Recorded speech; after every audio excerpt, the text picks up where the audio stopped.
بریم تو نورمون روشن میشه. بله. بفهم. خب ما الان سنی جالبیه. ما الان داریم میریم بالای منار جنبو. بفهمید. و دوستان عزیز فکر نکنید راحت ها، یعنی یه سراغ تنگت من رو وایت کنم ببین اینطوریه. خدا زمردت ما رو کشت. کامرتون موضوع. نه اینو بگی. من بگیرم چش. چرا روشن نشد؟ کامرا دارم تو سر. بالا بیاد دیال باقیش راحت. معمول من این وسط ها گیر کردم، آقای عسکری خیلی خوب رفت. بریم. ما الان داریم در واقع میپیچیم دور خودمون رو میریم. بله. خیلی توندی داره. چون نگهبان داخل این مناره بوده توی 24 ساعت دیگه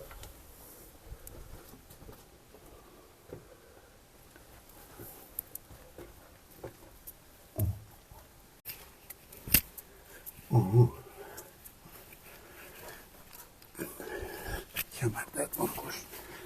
آقا بریم. خب. این سوراخ هایی که چهار طرف اطراف طبیعه که جایی که لوله تفنگ هم داشت در نگاه که هست میپیچه میاد این ور. اون راه که گفتم ورودیش از بالا هست. خب راه فراری هست. آقای عسکری یا فکر کنم باید بریم پایین. یا حالا خوب نی. نفسه. خب اینا بگیره دو بریم پایین یه بار بشنم. اوتی که بالا دوره اگه فیلم بگیره تا بالا نوکش میره که اونجا جای دست داره که ما الان یه طبقه رفتیم. بله یه طبقه رفتیم تازه. راه فرار منار جنبو که اونیم بالا یکی دیگه پله راه فرار هست که اگر راه زنم یه وقتی حمله که اومد داخل منار جنبو گیج میشده که 3 تا شو 3 تا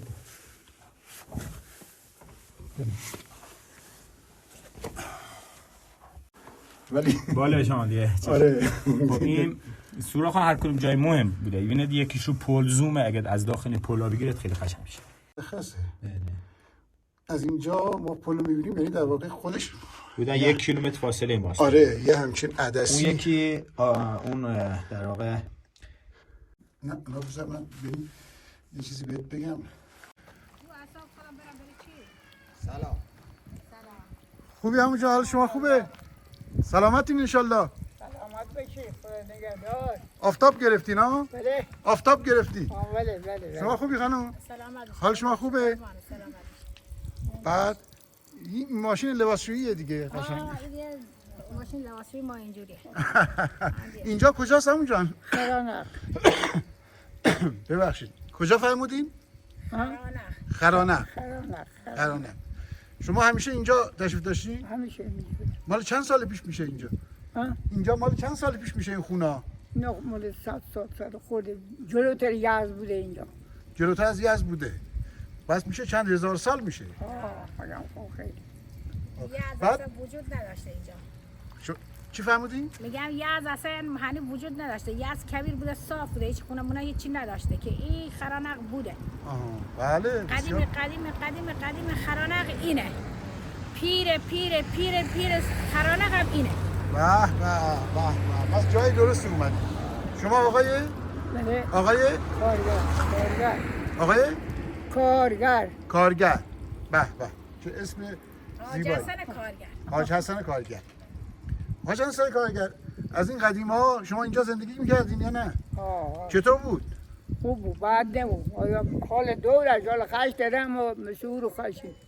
او رو بهتر خشم بود. اون قبلا بهتر بود. اون خونه ها خنک‌تر بود، خیلی هم حالا اگه گوش دیگه بود پولم گیر نمیه، آد قضا تر بود، بهتر زندگی کنه. حالا بهتر شده. آفرین.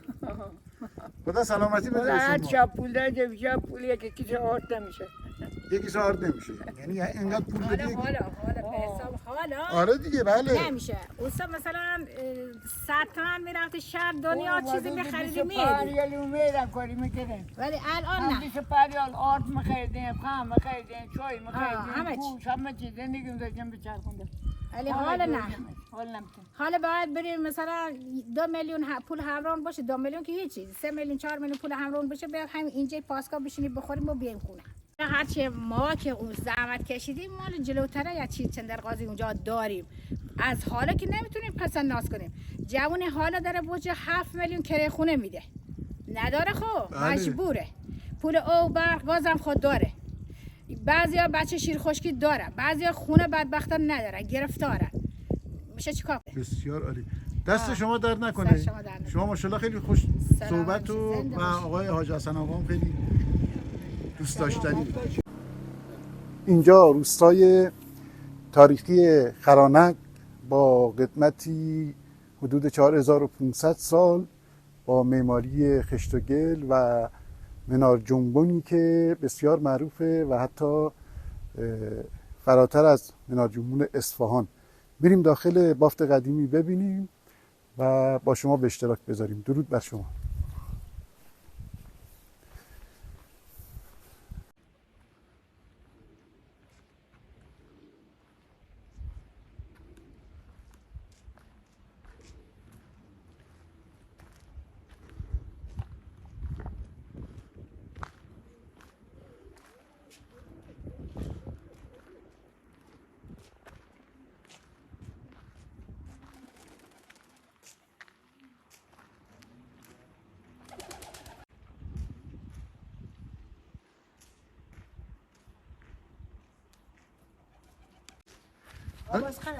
این قناته آره؟ بله قناته این کوزم با وسیله برق خودش میاد و خط میشه. از اون کوزه هم باز آب میاد آره؟ از یه جای دیگه یه قناتی دیگه است. این از چاه. اون از چاه. نام اون از این چاه میاد. لوله گذاشتن. از اون چاه پشت لوله گذاشتن. بعد این آب قنات کجا میره؟ آب قنات میاد توی کشاورزی. توی کشاورزی. بله کشاورزی. بسیار عالی.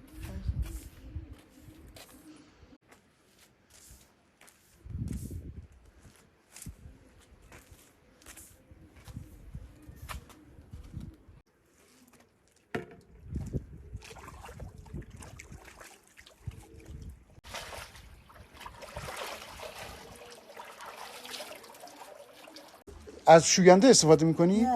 نه آب خالی میزنی؟ بله. آب خالی میزنی. بسیار عالی. دست شما درد نکنه که شوینده نمیزنید.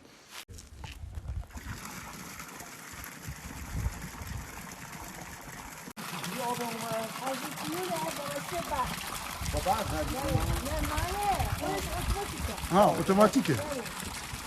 یه ساعت‌های مشخصی میزنه آبو. آره آب وقتی کم بشه آب قنات کمتر بشه. یعنی 7-8 دقیقه قطع میشه بعد دوباره روشن میشه. تنظیم کردم با مقدار آبی که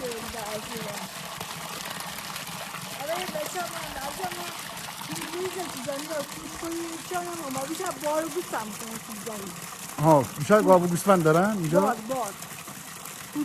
کوده گوست هم میدیم به کورت و دراشون ما بخوریم کشاورزی داریم چیه کشاورزیتون؟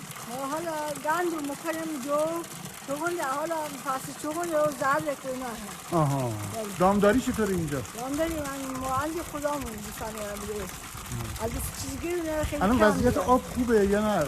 حالا دیگه با ناشک نکنیم یه لشو خیلی نه خوبه ولی کم میشه درسته؟ بله امسال دوباره شبار نومد. خانم گردشگر میاد اینجا؟ بله پول میاد خوبه گردشگر میاد خوبه؟ بله نه اینجا بنفر میشنه رو نه اجاره کرد بله خوبه. خب میریم داخل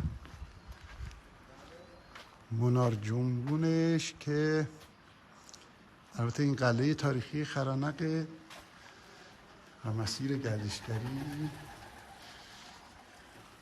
که میخوره به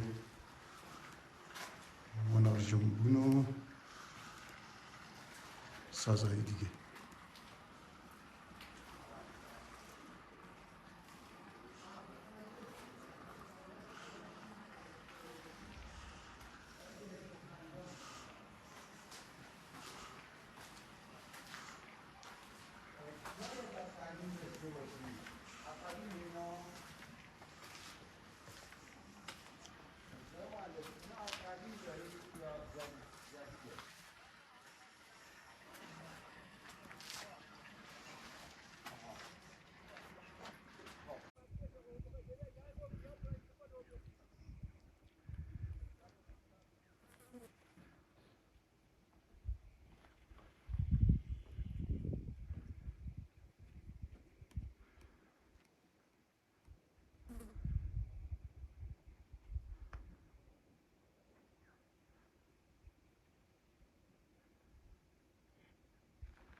خسته نباشین.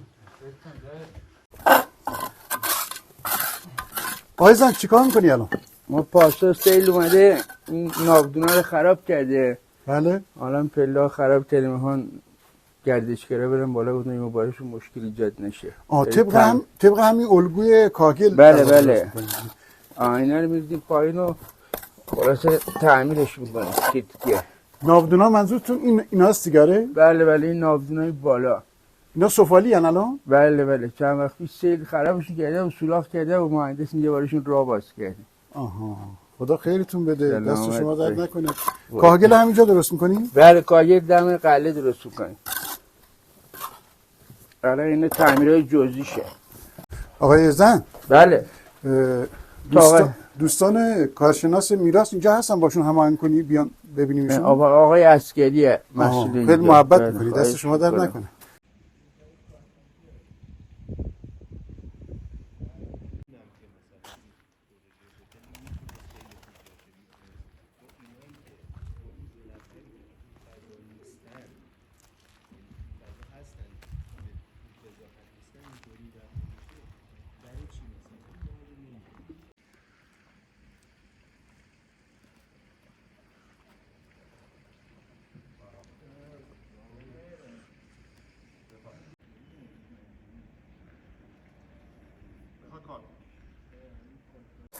الان اینجا قلعه خرانق جزء معدود قلعه‌های ایرانه که تا 40 سال پیش کاملا مسکونی بوده و عمدتاً مردم بعد از انقلاب اومدن بیرون، چون دولت زمین داد بهشون بیرون از قلعه و اومدن خونه ها را جدا ساختن. یه خرانق دیگه ساختن. بله یکی دیگه جدیدشو ساختن.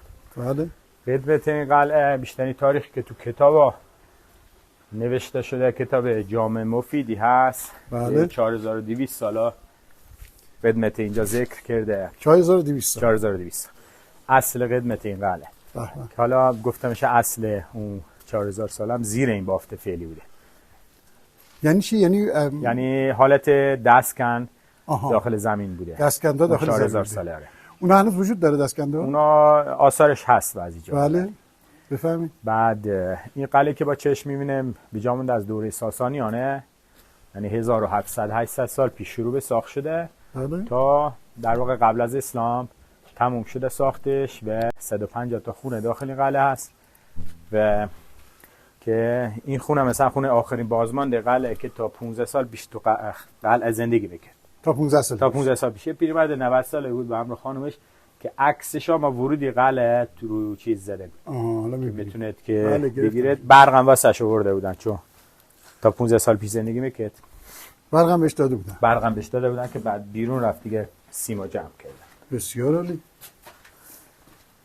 قلعه خرانق 2 3 و برخی از جاهاش هم 4 طبقه هست. بله. یعنی ما خونه‌های 4 یعنی تا 4 طبقه هم داریم. آپارتمان میشن دیگه. بله حالت آپارتمان. هم خشتیه دیگه. هم خشت خامه. مثال قلعه تمام خشت خام هست. به جز منار جنبا که خشت پخته هست و مسجد قاجاریش و حمام. دیگه باقیش خشت خامه. اونها که خشت پخته است یعنی در دورهای بعد مرمت شده. جدیدتره. مثلا منار جنبا سلجوقیه. بله. دوره سلجوقی حدود 600 ساله ساخته شده. حمام و مسجدش بازسازیش تو قاجار بوده با خشت پخته. برای همین خشت پخته بله. استفاده کردن. و این گذرها حالا ثابت حالا میگن بله جایی که سقف داره تو کوچه ها که میگن ثابت بهش معماری خاصی نداشته. به مرور تو مثلا چند صد سال این قلعه ساخته شده، به دست خود مردم هم ساخته شده. بله. به معماری پیچیده و در همی داره. بله. یکی از جای قدیمی که میتونم الان ببینیم مونده این قسمت هست. اینجا ببینید الان یه نیم طبقه اومده پایین. یعنی نزدیک شدن به اصل 4000 ساله. یکی از جای قدیمی ترین جای قلعه که یعنی تقریبا با چشم میشه ببینن این قسمت. این قسمت در واقع یک محرابی هست به سمت بیت المقدس و اینجا کنیسه محل عبادت یهودیانی بوده که داخل این قلعه زندگی میکردن. بسیار این محراب دست کنه به سمت بیت المقدسه و و تو این حداقل قدمتی برمیگرده به 2000 سال پیش. تا اینجا هم پایه‌اش میبینید بوده که تو این چند صد سال فرسایش پیدا کرده. به وسیله دست تراشیدن. این خشت نیست، یه تیکه از خود زمینه آفرین که به وسیله دست تراشیدن. 2000 سال حداقل قدمتش 2000 سال پیش برمیگرده. و از اون محراب چیزی هم مونده انگار آقای اسکندر. بله این محراب ببینید حالا چیزایی که گفته میشه خود این محراب حالا حالت یه دستیه که علامت 4 انگشت گفته میشه که تو دین یهودیت یه علامتی الان شما در نظر بگیرید این انگشتش هست. بله. و این 3 انگشت علامت 4 انگشت. از دور که می‌بینی بله همین. بله این نمادی گفته میشه که تو دین یهودیت هست. ما یعنی در واقع در یکی از خونه‌های دسکند بله با اون تاریخ چند هزار سال هست. آره قبل از اسلام. این چیه حفره بعد ایجاد شده؟ اینم قطعیت نیست، جزش در واقع گفته ها هست که سعی نوشته داشته ولی سند قطعی نداره که سعی نوشته باشه. بله بسیار عالی. پس قدیمی ترین جای قلعه که با چشم میشه دید اینجا هست. بسیار عالی. ساکنان اصلی اینجا که زرتشتی بوده ولی یهودیان ها از دور کوروش که آورده شدن به ایران. بله. الان هم طوایفی داریم قرناف که جدشون یهودی بوده. آره هستن. بله. دست شما در نکنه بریم. خیلی خوب بودی. عالی بود. میایم قسمت در واقع منار جنبان. بله. که گفتم قدمت سلجوقی بودن 600 سال پیش ساخته شده. 4 تا کارایی داشته این منار جنبان. یکیش البته اول بگم چرا حالت جنبان داره. چجور می جنبه؟ یه راه پله وسطش داره میره تا نوک منار جنبان. جا دست داره که میگیری تکون میدی تکون میخوره قشنگ. حالا چرا اینجور ساختن که در برابر زلزله مقاوم باشه. و حالا تو کویر بادهای کویر خیلی شدید کاری که الان یه 60-70 سال ژاپن داره انجام میده، آپارتماناشا زیرش حالت یا گهواره‌ای میسازه یا جک میذاره که موقع زلزله بتونه حالت ارتجاعی داشته باشه، بارو تو خودش تحمل کنه و ترک نخوره. که من الان خوشبختانه زوم خوبی داریم. اگه اینجا الان بگیرم اون چوبه تو این حفره میرفته دیگه، درسته؟ یا همین چوبا رو میگرفتن؟ چوبا که برای در واقع چون ستون منار جنبان از چوب و زنجیر به کار برده شده برای استحکامش.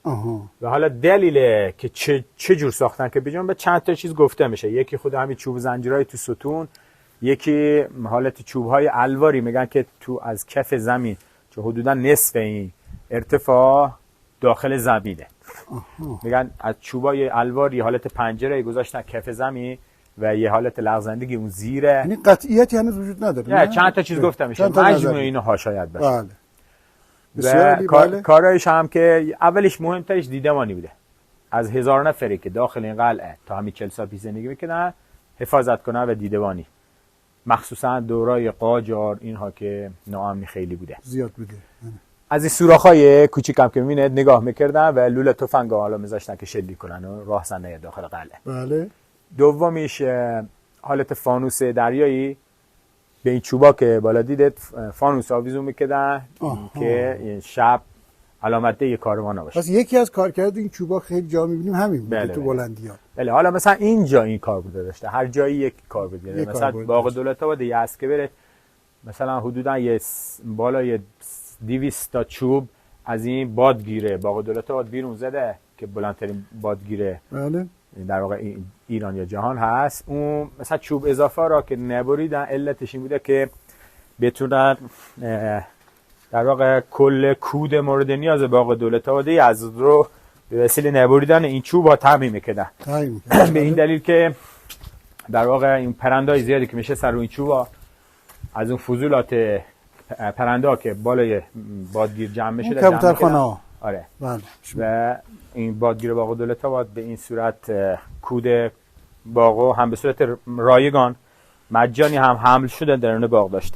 هر جایی یک کار بود. بله. دومیش پس حالت فانوس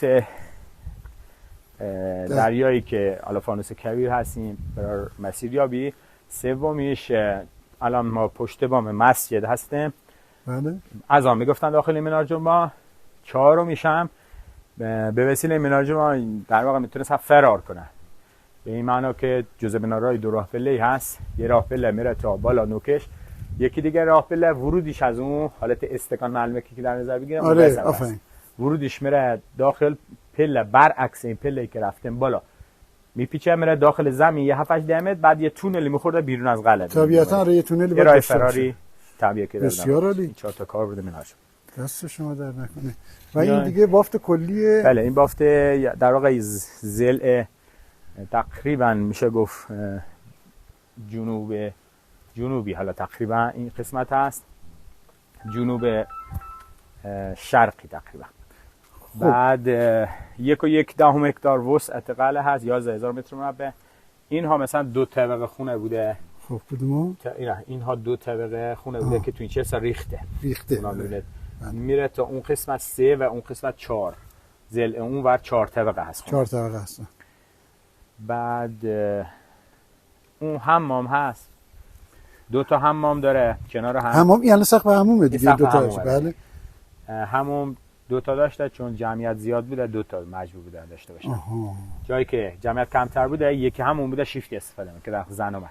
اون تا ما یه پلی می‌بینم آره. بله این تنها پل قدیمی استانی ازه، تنها پل آب روی قدیمی استانی ازه. ما تو استانی از اصلا پل آب رو نداریم قدیمی، فقط خرانق هست. بعد این آب انتقال میده. بله چون تو خرانق ببینید زمین کشاورزی کم داشته، خب ببینید همش تپه. بله زمین صاف کمه، می‌خواستن از زمینای صاف و همواره اون طرف این کال هم استفاده کنن.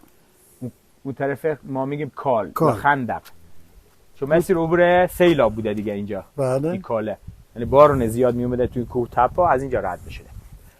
و روی این پل یه جوی آبیه، هنوزم بعد قدمتش تقریبا 1000 ساله، این پایه‌های اصلیش از ساروجه. آفرین. بعد از 1000 سال هنوزم مردم به وسیله پل آب رو میبرن اون طرف و کشاورزی که میکنن.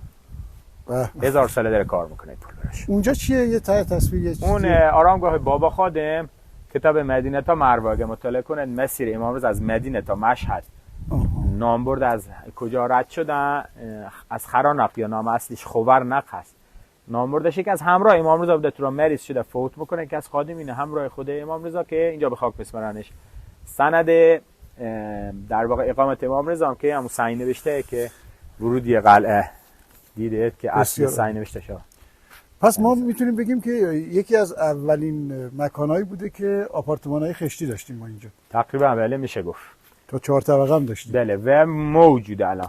جای دیگه هم قطعا بوده این. بله. در واقع هنر ایرانی، ولی چون خرانق تا 40 سال پیش داخلی زندگی میکرد هنوز حفظ شده. بله. تو اسفرک و اسفندیار و نایبند بله. جای ایران ما داریم. در واقع بعد جناب عسکری هیچ فکری نشده برای مرمت حالا برخی، حالا اسفرک رو فهمیدی که جهانی شد. بله. یعنی ما اسفرک هم رفتیم، مثل خودتون دوستان اونجا داریم، آقای باقری، آقای مهدی حسین. اینا خب الان میری بخشی از عظیمش مرمت نشده، ولی خب یه بخشی رو مرمت کردن. حالا به واسطه بحث نجوم اونجا خوشبختانه یکی از روستاهای هدف گردشگری جهان شد تو این سال. برای مرمت و بازسازی اینا هیچ فکری نشده یا هیچ کمکی میشه؟ چون هزینه‌اش خیلی زیاده، مردم که در واقع خیلی پولی ندارن بیا خرج این خونه‌های قدیمیشون کنن. مثلا هر خونه هم اگر مربوط به باباشون بوده الان مثلا رسیده به 6 7 نفر نمیکنم خود مردم. بله. دولت هم که یه بودجه مثلا 2-3 سال یک بار یه بودجه میاد که مثلا شاید بشه سقف چند تا خونه رو نام بعضی زیاد داره خراب میشه. بله. اینا که بودجه خیلی زیادی میخواد. حالا ما خودمون انجمن زادگان خورشید خرانق چند تا جوونا دور هم جمع شدیم، انجمن تشکیل دادیم. آفرین. بلیط فروشی قلعه را انداختیم که گردشگرایی که میان، حالا توریستای خارج هم معمولا خیلی بیشتر شاید باشن، میان استقبال میکنن. بله اینا میان در واقع هزینه بابت بلیط که دریافت کنیم مرمت بکنیم قلعه را. که سال گذشته 70 تا خونه ما مرمت کرده. 70. بله از اینجا اگه شما مشاهده کنید. آره من دیدم اونجا. بله این خونه‌ای که میبینه این کلا اینا سقف نداشته اصلا. سقفاش ریخته بوده، آوارش رفته بیرون با خاک خودش خیش زده شده همینجا پارسال و این سقفا زده شد و روش هم کاغذ شد. از اینجا میبینه کل این سقفا بله از اول زده شده میره تا ضلع اونوره.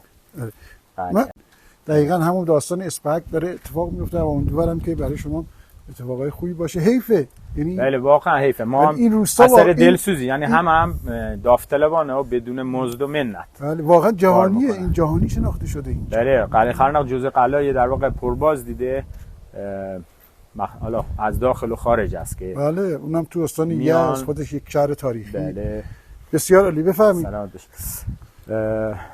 خب بله این اتاق که ورودی مینار جنبان هست. بله که الان یه 7-8 سالیه که چون زیاد میرفتن دوستان داخل مینار جنبان به تکون میدادن برای حفظش. چند سالی است که در واقع کار خوبی کردیم. بله درش را بسته با خطرناک هم هست. بله خطرناک هم بوده. در واقع از داخل این ورودی میشه رفت داخل ورودی تنگ و تاریک و بله تندی هم داره. آها هی مارپیچ میخوره میره بالا. میره بالا بره. حالا اگه داخلش هم دوست داشته باشید میتونید. نه برای فیلم مشکلی نه. میتونیم بریم بالا؟ بله بریم تو، نورمون روشن میشه. بله بفهم. خب ما الان سنی جالبیه، ما الان داریم میریم بالای مینار جنبان. بفهمید. و دوستان عزیز فکر نکنید راحته، یعنی یه سراغ تنگت من رو وایت کنم ببین اینطوریه، اینطوری باید رفت بالا. ای خدا زنودت ما رو کشت. کامرتون موضوع نه اینو بگیم من بگیرم چش. چرا روشن نشد؟ کامرتون تو صاف بالا بیاد یه حل باقیش کامرتون صاف بایسید. خب بذارید من یک تست دیگه بگیرم. معمول من این وسط ها گیر کردم، آقای عسکری خیلی خوب رفت. بریم ما الان داریم هر واقع میپیچیم دور خودمون رو میریم. بله الهی توندی داره ولی چقدر اکسیژن و هوای خوبی داره. بله به خاطر سوراخ‌های تهویه هوا گذاشتن که چون نگهبان داخل این مناره بوده توی 24 ساعت دیگه.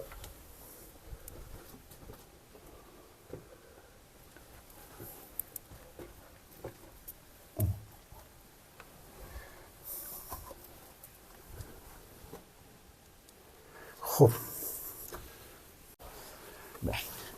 یعنی اینو باید الان بیاییم بالا. بله سمتی که شما هستید بریم. حالا دو طرفش یکیه قرینه هست.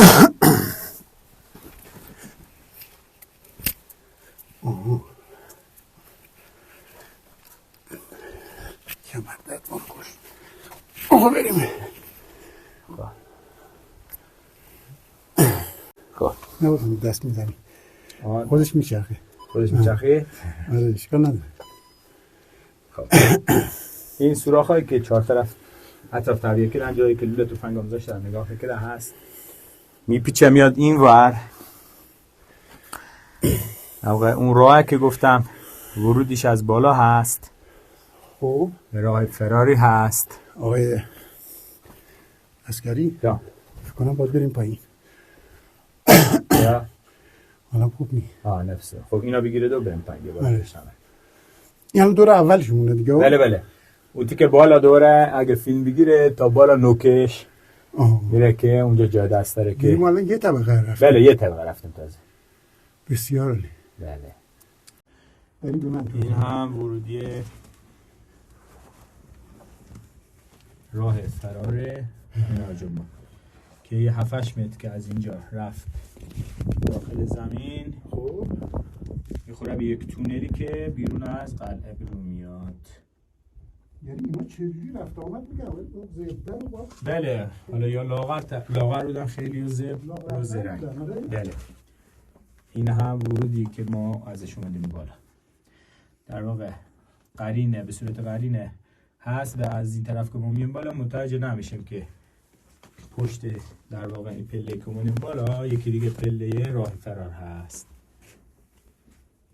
که اگر راه زنم یا وقتی حمله که اومد داخل مینار جنبان گیج میشده که در واقع راه خروج کدوم هست. یعنی اون طبقه دوم باریک‌تر میشه غالبا، درسته؟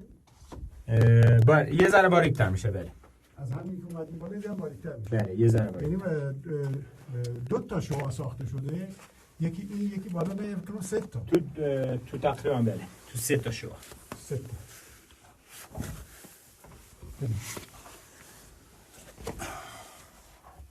بسیار عالی. یعنی اون دومی هم میشه رفت ولی بالا شما دیگه. آره. خب این سوراخ هر کدوم جای مهم بوده. ببینید یکیش رو پل زومه، اگه از داخل پلا بگیرید خیلی قشنگ میشه.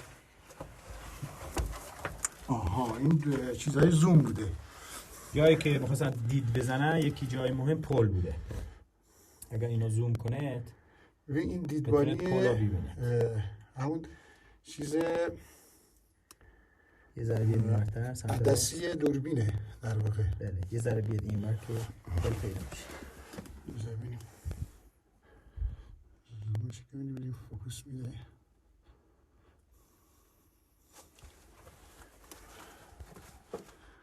آره این پل. یه ذره بیاد راست سمت راست اینور. بله این پل هست. دیدید؟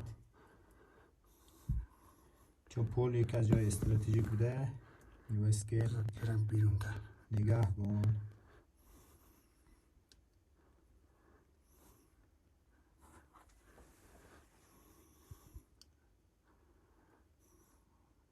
کامل از اینجا پل پیداست. حتی مشخصه. بله از اینجا ما پل رو میبینیم، یعنی در واقع خودش بودن 1 کیلومتر فاصله این واسه. آره یه همچین عدسی. اون یکی اون در واقع آرامگاه بابا خادم که گفتم، خادم امام رضا از داخلش پیداست.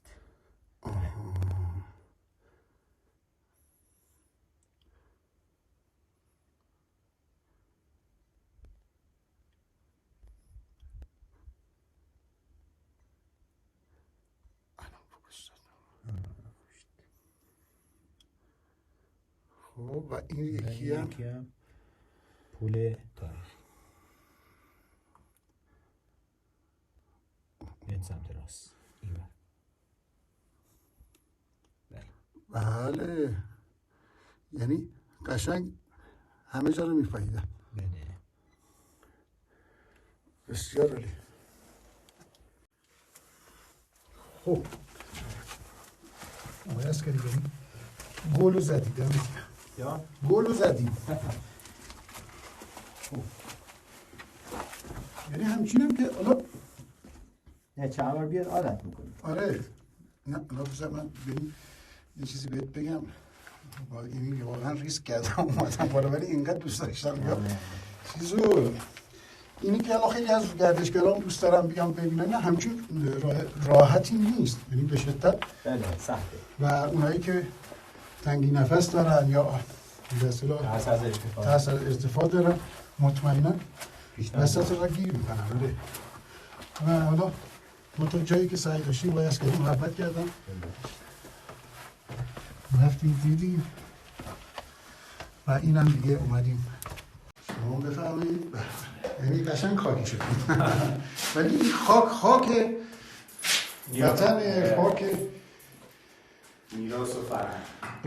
بذار یه چیزی. درست.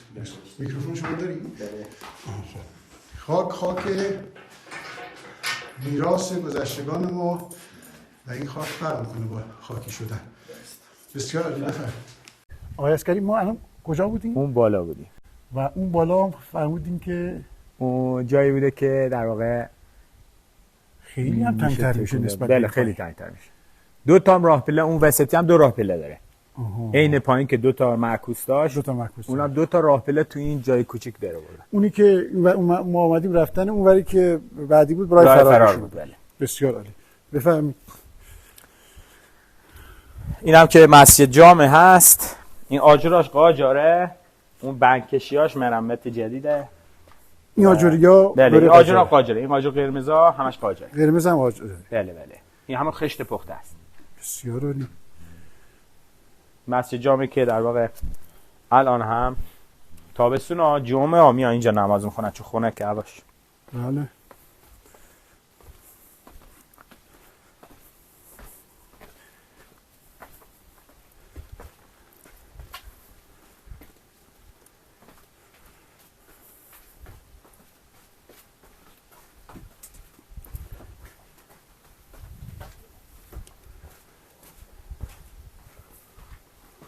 خب اینا گفتم قلعه 4000 ساله که دستکم بوده. از زیر این دیگه دستکان‌های 4000 ساله هست.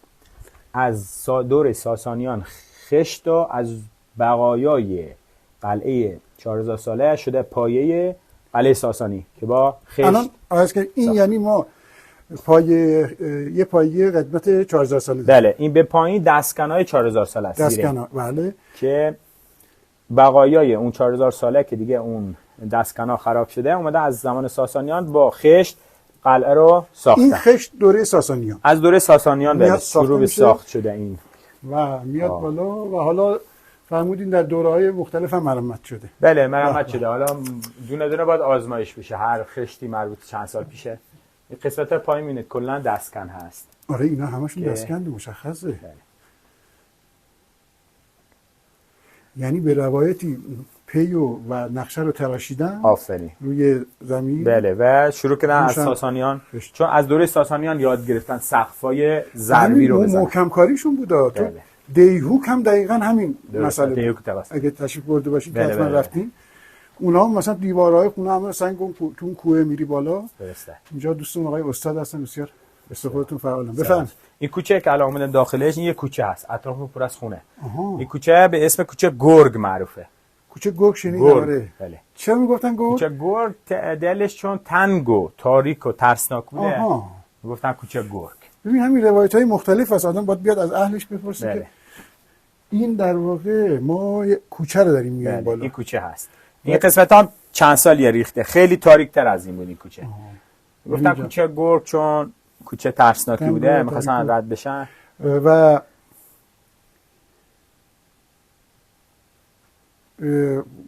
تو این مسیر کوچه خونه نبود. میرسیدیم به در خونه ها. مثلا چرا این یه ورودی خونه که در واقع ورودی از این ور بوده. این حالت شاید پنجره بوده که ریخته. ورودی این وره. آره این ورودی یک خونه هست. بله. این دوره طبقه پایین یکی دیگه خونه هست. یکی دیگه خونه. بله. دوره اون جلو که میریم سمت راست ورودی یکی خونه هست. بله. مال این کوچه به کجا میخوره در این کوچه میخوره دوره به همش به هم راه داره دیگه کوچه‌های قلعه. این ورودی دو تا خونه هست. دو تا خونه هست. بله. مشخصه. دوره میاد جلو. ما از این کوچه میایم به میخوریم به اینجا. سمت چپ و راست کلا ورودی خونه هست. وارد تقریبا کف قلعه میشیم. بله. بسیار عالی. بفهم. اینا آقای عسکری این بله. خونه به اون خونه چیه؟ این از هم دیگه راه داشتن یه خونه بوده.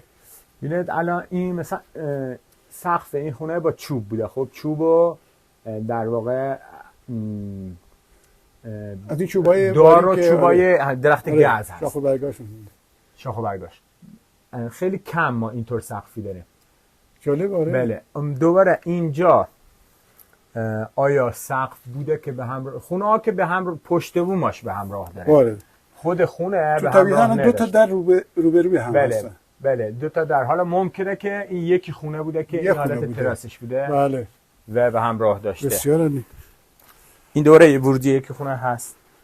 این قسمت میره باز ورودی چند تا خونه هست. بله.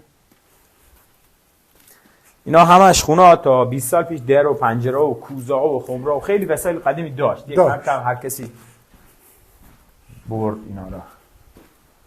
الان آقای عسکری هر کی مالکیت خونه داره. بله. زمان رضا شاه پلاک ثبتی شده خونه. پلاک ثبتی شده طبقون. بله. دونه خونه ها هست که اطرافمونه. این قسمت بریم این پله هایی که داشتن اینا پله می‌خورده میرفته خونه های طرف بلدیه میرفته تو داخل خونه. داخل خونه ورودیش از این ور بوده.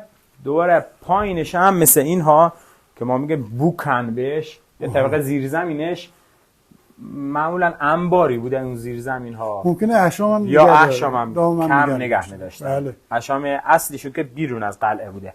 شاید مثلا یه چند تا مرغ و خروس و مثلا اینها که خونگی‌تر بوده. این قسمت یکی از 3 تا دروازه داشته قلعه یا تو یک دوره یا 5 تا دروازه. یکی از درای قلعه که مونده این است. دروازه های قلعه که بله در واقع غروب بشه دروازه را میبستن درا را و داخل قلعه زندگی میکنن. از داخل منارجم ما کل قلعه حفاظت میکنن. این قسمت هم 6 تا برج دیدبانی بوده، اگه از بیرون بره پیداست. آره از بیرون دیدنش. بله اون برج دیدبانی. حالا درای قلعه قلعه مسکونی بوده دیگه. درای قلعه مسکونی خیلی کوچیک بوده، به دلیل اینکه حفاظتش راحت تر بشه. اگه میخواد آتش بزنه زودتر خاموش کنه یا بله. برعکس قلعه نظامی که درای خیلی بزرگ داره که علت درایشون هم خیلی بزرگ، بیش از حد بزرگ بوده، ایجاد ترس و وحشت در دل دشمن بوده، اباحتی میرسونده. الان ما در پشتی هم داریم، درسته؟ این قلعه در پشتی هم باید قاعدتاً داشته باشه. در پشتی منظور تو همون، یعنی اینایی که الان در ورودیه مثلا یه چیزی مثل در خروجی داشت، نه از همینجا همون ورود و خروج یکی بوده دیگه، یعنی هم میتونستن اینور ورود پیدا کنه هم خروج. بله. این قسمت میره دور تعدادی خونه هست. حالا بله. از این حدود از 150 60 تا خونه که هست، یکی نمونهش خواستید میبینیم. بله بچه‌ها با صفاست اینجا. اینا که همین این دالونه راه که چی سقف که نداشته از اول. نه اینا سقف نداشته. نور نداشته. نه چون نور می‌خواسته قلعه دیگه. اینا بدون سقف.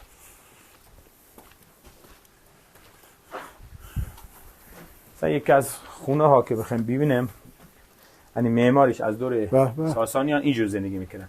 این طبقه زیرزمینش که در واقع انباری یا محل نگهداری آذوقه اونها بوده. بله. میاد بالا، گندمشونا تو این اتاق تو این سیلوها نگه می‌داشتن. این حکم سیلو داشته. بله. تنور هم داشته. تنور هم ممکنه هست. مثلا خمره هایی که اگه بیاد داخل، مثلا این خمره رو اگه بگیرید، این خمره های قدیمی دورش گل میگرفتن و گندم توش نگه می‌داشتن یا حبوبات. بله. که خنک باشه. بسیار عالی. تابستون زمستون هم گرم باشه. این چیه؟ این هم حالت همون مثل اون تقریبا نگهداری آذوقه. یه خمره بزرگتره این. بفهم. میاد این اتاق که آشپزخونه بوده، این تنور، بله. جایی که نون میپخته خانم خونه. هواکش هم داشته دیگه. بله بالاش هواکشه. جالب. بله. حالا این سقفش سیاه شده به دلیلی که دیگه بعد از اینکه قلعه رو ول کردن دیگه نرسیدنش. و طبیعتا این سیاهی مال دود مطبخ نباید باشه فکر کنم. آفرین. چراغای پیشسوز قدیمی، دودش چربه بیشتر مربوط. چون هنوز این انگار غیره. بله آفرین، مثل غیر مانند میمونه. چربه. بله. مثلا اینجا دستگاه کاربافی که شالو نخ و اینا، اون چوب در واقع پایه میشه. پایه دستگاه کاربافی. آفرین. پس اینجا به این نتیجه میرسیم که پارچه سنتی میبافتن. بله میبافتن. بسیار بله. میاد این قسمت که یکی دیگه اتاق هست، مثلا توالت سرویس بهداشت داره، تو این خونه زیر پله در آوردن. یعنی این جدا؟ بله. یعنی این سرویس بهداشتیشون. بله این توالت خونه هست که هر خونه یک جایی هست، این زیر پله داره. جالبه. بله. بفهم. میاد بالا، این هم دو سه طبقه همش مربوط به یک خونه بوده دیگه. ما الان طبقه دومی. بله این طبقه دومه. چقدر جالب، یعنی قشنگ پله‌هاش آپارتمانی از اونجا. بله. میاد این یکی دیگه اتاق که در واقع محل نشستن. اتاق‌ها هر طبقات قرینه کاری می‌کردن. دیدی یه قرینه مثلا پایین دیدیم، یعنی یه اتاق اونجاست رعایت می‌کردن. بله دقیقاً. یه بعد این خونه بغلی هست. اینا بعد اینو خراب کردن. خراب کردن. این یکی دیگه خونه هست. یکی دیگه خونه. بله. این یکی دیگه خونه. بسیار عالی. بله. میاد بالا. خب دوستان داریم میریم طبقه سوم. بله طبقه سوم. طبقه سوم یه راهرویی هم داره. بله و یکی اتاق حالت تابستون خونه، تقریبا تابستونه تا اینجا بهار نشینشون بوده. بله واقعا تابستون.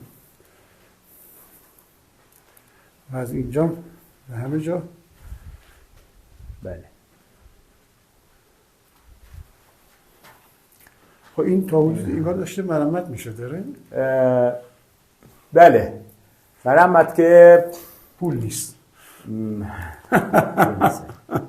آره دیگه. حالا ما مرمت که ما انجام میده داخل اصلا انجام نمیده، فقط پشت اون ما فعلا آره مهمتر استرادی خراب نشه. نه یاد پایین دوستان. اینم که مینا جون با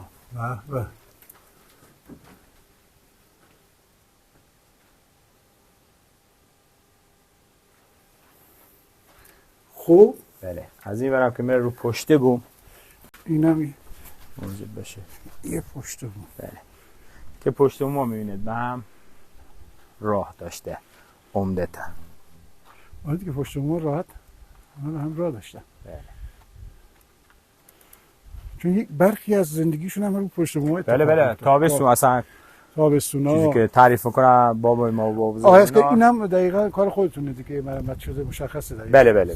بله این سقفا یعنی فکر خوبی کردی اول سقفو بگیریم پایین خراب نکنه پایینو کم کم بدن. و اون مثلا اینها شمار از زده بودیم که دیگه بودجمون تموم شد. ایش مثلا شماره 4 داره نتونستم سقفش درست کنم. این پایا که ریخته بود 70 تا در واقع مورد مرمت شد. بسیار یس خب بعد همینا بریم پایین و بریم بله. همون ما ببینیم و بفهمید.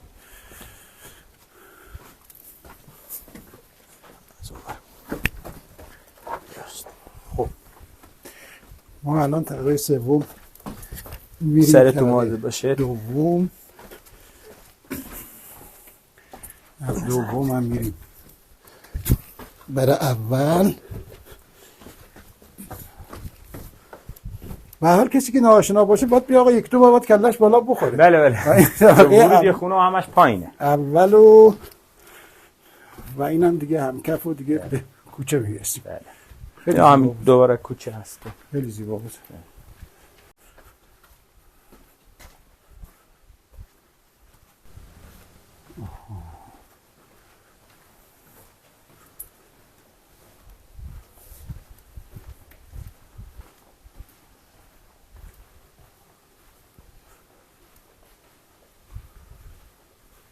این ورود یه مسجده هست که از بالا دیدیم بله که البته این دیار حدودا یه 7-8 سالیه که میراث فرهنگی گذاشته برای. بله.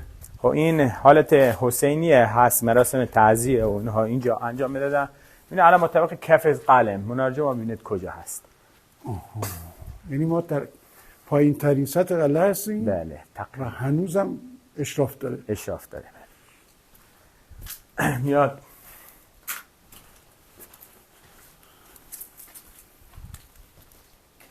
اینجا تو گذر زیباییه با این درخت‌ها. بله با این درختای پده بهش میگن. درخت پده. درخت چی؟ درخت پده به زبون محلی ما میگیم. پده چی میشه؟ این میوه نداره، یه گلی داره که توی نوروز میاد رنگ بنفش داره، برای صنایع رنگی استفاده میشه. این بذرای در واقع این درخت پده است که رو خود برگشه چون میوه نداره و موقع پاییز که خوش میشه برگ درخت میفته باد جابجاش میکنه و میره یه جایی که خاک دوره، اگه بره زیر خاک دوره این درخت سبز میشه.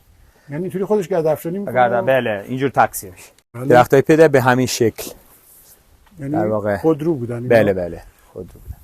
خب اینجا چیه؟ میاد این در واقع تنور یه آسیاب آبی هست که این جوب آب که میبینید الان پر شده از خاک. این آب قنات اول میومده داخل قره، میومده داخل این تنوره. بله. ایجاد فشار میکده. اون پایین یه سوراخ مجرای افقی شکل بوده که آب با فشار بیرون میزده. اون الان اتاق که پایین داخل اتاق که پشتمونش الان پیدا سنگای آسیاب بوده. 2 سنگ آسیاب زیری گرد و خیلی ضخیم تر روی یک ذره نازک تر یه چوب بهش وصل بوده وسط این سوراخ سنگای گرد و پر به سر این چوب بوده. آب با فشار پر رو میچرخونه، سنگ روی میچرخیده. سنگ زیری همیشه ثابت بوده و گندمشون توی مزاره به وسیله آسیاب آبی آرد میکردن. سرعت و قدرت به آب و این میداده. این تنوره. بسیار عالی. اون شعر معرفی هم داریم که میگه مرد آن است که در کشاکش دهر سنگ زیرین آسیاب باشد. از همینجا میاد چون اون سنگ زیریه فشار همیشه روش بوده. بله. تشبیه کرده به تعامل مرد که باید. بله بسیار عالی. آفرین. میاد این داریم میریم سمت همون بله. خب این ورودی اون آسیاب از اینجا هست که بالا دیده که سنگا بوده دیگه سنگاش نیست. همون گفتم چون جمعیت زیاد بوده 2 هموم داشته. این هموم مردونه هست. بله. هموم زنونه انتهای این کوچه ورودیش. انتهای این کوچه هم همون زنونه ورودیش. با یه راهرو جدا میشه. بله. بله بفهم. فایل یک نمونهش میخوای همون مردونه رو ببینید. بله.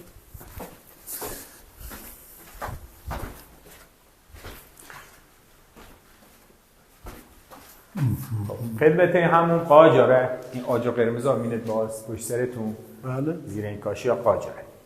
این ورودی حمامه یا سربینه بهش میگن، جایی که کفش لباساشون رو بیرون می آوردن، لنگ میشدن، کفش لباسا رو میذاشتن داخل این تاقچه‌های پایین. این تاقچه‌ها محل لباس گذاشتن لباسا و کفش رو. بله. بعد میشستن روی این سکوها، حالا چای میخوردن، قلیو میکشیدن تا نوبتشون میشه برن تو همون. نوبتشون که میشده این حوضی آب سردی بوده که پاشونا میذارن توی حوضی آب سرد. بله. هم آهکم میرفتن که ضد عفونی میشه، از همون هم که برمیگشتن پاشونا با این حوضی آب سرد میذارن که خون بیشتر برسه به سر. دمای بدنشون بله سازگار شده. سازگار. بله. نوبتشون که میشده از این طرف رفتن داخل همون. اینی رفته سمت این گرمینه هست. اون سربینه بود. این گرمینه. بزرگم ها. بله. اینجا جایی بوده که میشستن و لیف میکشیدن و خودشون هم میشستن. این قسمت خزینه هست، حوضچه آبی که در واقع پر بوده و میرفتن داخل این آبکش میشدن میگفتن خزینه. اون حفره ای که هم کف این خزینه میبینه جای دیگه میس بوده که آب گرم میکرده که اینا 7-8 سال پیش باز دزدیدن. جکوزی الان همینه دیگه. بله همین. دقیقاً جکوزی که الان ما فکر می‌کنیم خیلی لاکچریه و فلان اینا، ما تا قزقلی داشتیم. و چقدر این سقف زیبا و بله. این سقف قدیمش سنگ مرمر بوده که در واقع دید نداشته باشه و نورم رد بشه. دیگه بعدها این حالت شیشه‌ای مشجر بوده. از دور رضا شاه خزینه ممنوع شد به خاطر که بهداشتی نبود. اومدن همون ما کاشی کردن، یعنی اول دوره آخرای دوره رضا شاه و اوایل دوره محمد رضا شاه پهلوی اومدن کاشی کردن. و این قسمت ها که در همون نمره، یعنی از فشار و آب و خزینه اومدن لوله کشی کردن و دوش زدن. دوشای قدیمی. این همون نمره شد. آقای عسکری مشخص بوده که این منطقه چقدر پرجمعیت بوده، چقدر رونق داشته. یکی از هموماشه. بله یکی هموم مردمشه. فقط این همه بزرگ بود. بله. بعد خب این همون گفتم مردونه. حالا مثلا حدس میزنید از کجایی همون میفهمید که همون مردونه؟ کجا میفهمید؟ بله. یه ذره باید ریز نگاه کنید اطرافتون. مثلا از یک نشونه ای متوجه شدید همون مردونه است. بذار من یه دوری بزنم ببینم.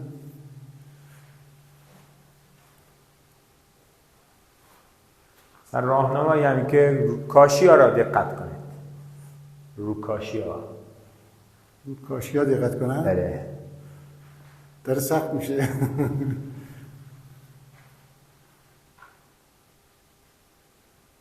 همینجا اگه همین دید نگاه کنه متوجه میشید. در واقع از جای این تیر قدیمی ها که مونده رو کاشی خود اینا شده آثار باستانی و برای تراشیدن ریشش استفاده میکنه. آقا این الان خود تیغه افتاده جاش مونده. بله جاش مونده که حداقل قدمت این مال حداقل 40 سال به قبل دیگه، مال قبل این تیغای سوسمار نشون. آره تیز اصلا. مثلا این نصف تیغ بوده. این بوده پاک شده یه ذره. این خیلی خوب مونده. این دقیقاً اصلا انگار چاپ شده. بله. این مثلا نصف تیغ بوده. این نصف تیغ میزد آقا. از این هست که الان تمام قبل. بله. یه تیغ زیاد بابا نصف تیغ. مثلا دوره این تو همون زنونه برید اصلا جای تیغ. بله. آفرین چه نکته خوبی. آفرین. بعد من اولیش گفتی باز متوجه نشدم بپرسم قدمتش میشه همون قاجاره. بله. کاشیاش پهلویه.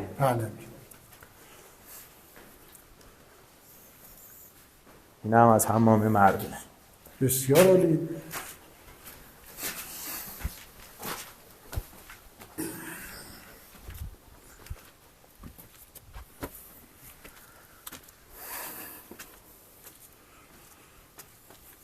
دست شما درد نکنه. خیلی محبت کردی.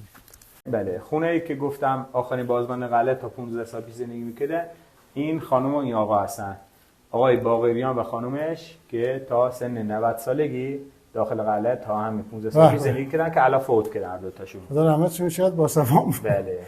این خونه هم خونه همین داخل قلعه شون هست که داخل هم بودن از بله همین خونه هست. بسیار عالی. این هم که عکس های سال 49 هست، یعنی 50 سال پیش. این عکس 50 سال پیش. بله. که از یک استاد دانشگاهی که جوون بوده بود اومده بود اینجا عکس گرفته بود، ما چند سال پیش گرفتیم. این نما رو میگم، این نما از سمت پل باید گرفته. این از سمت پل بله. این الان بالا سر پل بالا سر اون آرامگاه بابا خادمه گرفتن. آها. اینم عکس 50 سال پیش هست. بله. و همچنین اینها که افرادی که سال 49 داخل قلعه هنوز زندگی میکردن. اینا آدم تا سال 49 زندگی بله همین مثلا بابای خود من داخل قلعه آره مشخصه اصلا آبادتر بوده. و این عکس بله سیاه‌سفید و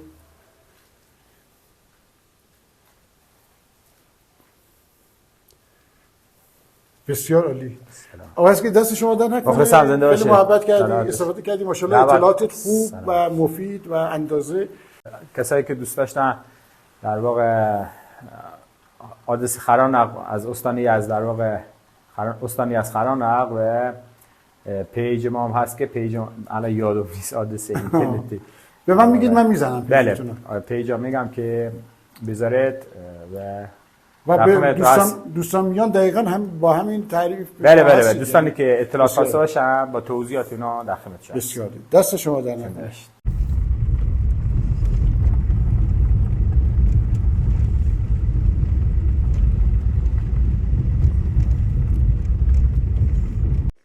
خب اینم پل خشتی آبرو که دوره ساختش به ساسانیان برمیگرده و جالبه اینجا منطقه در واقع سیلخیز هم هست، سیل هم زیاد میاد ولی همچنان باقی مونده.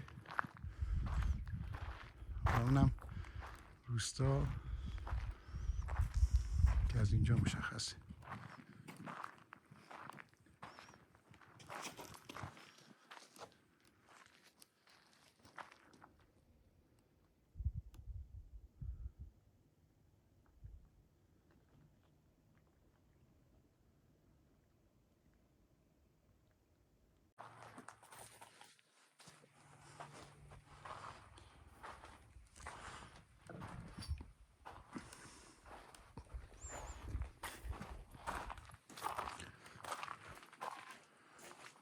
این آجرها رو دوباره مرمت کاری کردن. بخشی از این آجرهای پایینتر و تو قوسی ها رو اینا بازسازی شده است ولی بالاش و این پایین هم که همون بدنه مسئله اصلی پله. اینجا یک نمای کلی از روستای تاریخی خرانق رو می‌بینیم.